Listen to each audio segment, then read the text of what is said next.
30 March 1971। Dhaka তখন এক অবরুদ্ধ নগরী, কিন্তু বাংলার প্রতিটি জেলা বিদ্রোহের আগুনে জ্বলছে।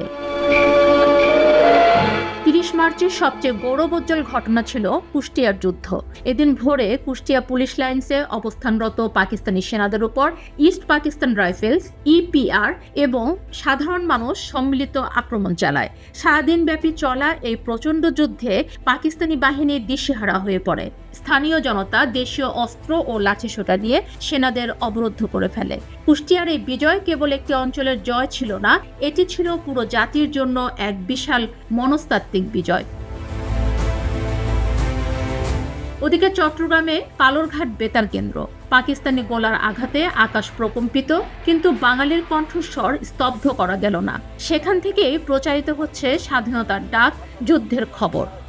এবং অন্যদিকে বাংলাদেশের জনসাধারণের ন্যায়সঙ্গত সংগ্রামের প্রতি ভারতের আন্তরিকতাপূর্ণ সমর্থন।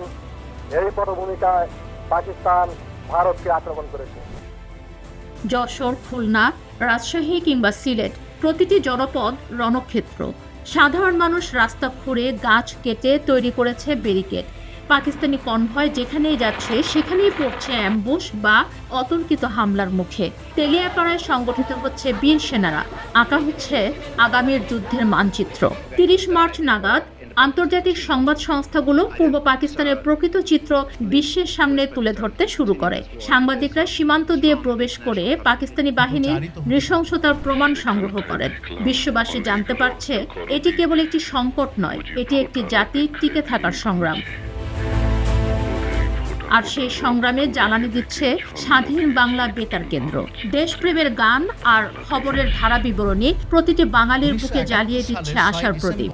জয় বাংলা স্লোগানটি তখন আর কেবল শব্দ নয়, এটি তখন ছিল বেঁচে থাকার মূল মন্ত্র। আমার নেতা